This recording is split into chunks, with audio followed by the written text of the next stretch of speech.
দুইটা ইম্পর্টেন্ট বিষয় নিয়ে আমাদের কথা বলার আছে। প্রথম বিষয়টা হচ্ছে আমরা ইতিমধ্যে খবর পেয়েছি যে বাংলাদেশের প্রায় 15টি ব্রিজে যে টোল দেওয়ার যে ব্যবস্থাটি এইটি বন্ধ করে দেওয়া হয়েছে স্টুডেন্টদের কথা বলে। আমাদের জায়গা থেকে স্পষ্ট বার্তা, এটি রাষ্ট্রের একটি যে আয়, এই আয়ের একটি অংশ এই ব্রিজগুলোতে যে টোল দেওয়ার বিষয়টি। সো কেউ স্টুডেন্টদের কথা বলে হোক, বৈষম্য বিরোধী ছাত্র আন্দোলনের কথা বলে হোক, এই নামের অপব্যবহার করে কেউ বাংলাদেশের কোথাও ভুলে এই কাজ করবেন না। প্রত্যেকটি ব্রিজে টোল দিবে, এমনকি বৈষম্য বিরোধী ছাত্র আন্দোলনের ব্যানারে কোনো যদি ত্রাণের ট্রাকও বাংলাদেশের যে কোনো জায়গায় যায়, সেই ট্রাকও টোলের টাকাটি দিয়ে তারপরে যাবে। কারণ এই রাষ্ট্রকে যদি আমরা স্টেবল করতে চাই, আমার রাষ্ট্রের যে অর্থনৈতিক অবস্থা সেটিকে আগে স্টেবল করতে হবে।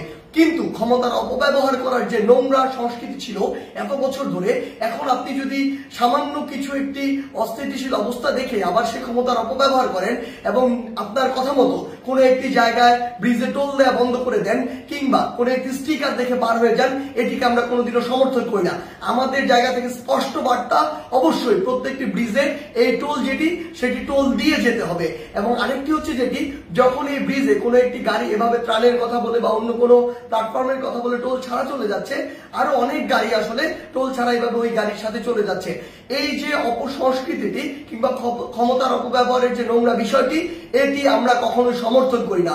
রাষ্ট্রের যে আয়ের সেক্টর গুলো রয়েছে সেগুলো সুন্দরভাবে চলতে হবে রাষ্ট্রের সুন্দরভাবে চলার জন্য। আরেকটি গুরুত্বপূর্ণ বিষয় যেটি আমরা দেখতে পাচ্ছি, বিগত 16 বছরে আওয়ামী লীগ ফ্যাসিস্ট সরকার কি করেছে, তার ক্ষমতার অপব্যবহার করেছে। আওয়ামী লীগ বাদে অন্যান্য যত রাজনৈতিক দল ছিল, ওই রাজনৈতিক দলগুলোকে বিভিন্ন মিথ্যা মামলা দিয়েছে, হয়রানি করেছে, চাঁদাবাজি করেছে কিংবা তাদেরকে এলাকা ছাড়া করেছে, যেটিকে আমরা কখনোই সমর্থন করি না। বলেই আজকে 16 বছর পরে হলেও ছাত্র জনতার গণঅভ্যুত্থানের মধ্য দিয়ে আওয়ামী লীগের পতন হয়েছে, আওয়ামী লীগ দেশ ছাড়া হয়েছে।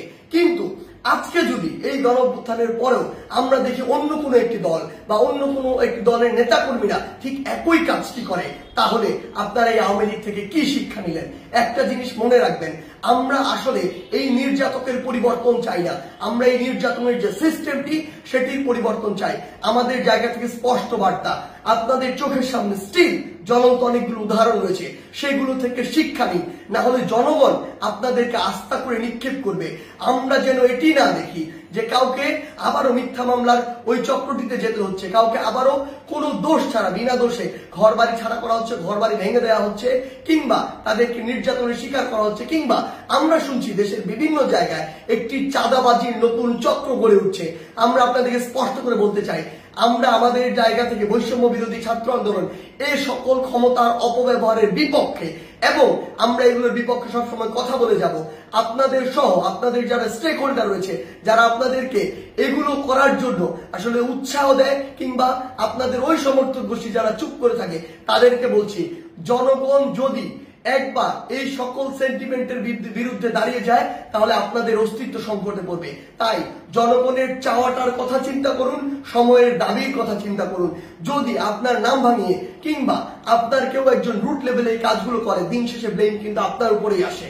সো এই জিনিসটি মাথায় রেখে পুরো বাংলাদেশে এই যে নতুন আরেকটি 16 বছরের যে বিভিন্ন চিত্র ছিল, উদাহরণ ছিল, সেগুলোর যে নতুন আরেকটি এক্সটেনশন কেউ কেউ তৈরি করছে নতুন করে কিংবা নতুন আরেকটি সংস্কৃতি কন্টিনিউ করার চেষ্টা করছে, আমাদের জায়গা থেকে স্পষ্ট বার্তা, আমরা এটি সমর্থন করি না। এবং আমরা অন্তর্বর্তীকালীন সরকারকে স্পষ্ট করে বলতে চাই, আইন শৃঙ্খলা রক্ষাকারী বাহিনীর মাধ্যমে, বিচার বিভাগের মাধ্যমে যারা এই মিথ্যা মামলা থেকে শুরু করে চাঁদাবাজি, নির্যাতন, হয়রানি, ঘরবাড়ি ভাঙচুর এরকম কোনো কিছুর সাথে জড়িত, তাদেরকে স্পষ্টভাবে আইনের আওতায় আনা হোক।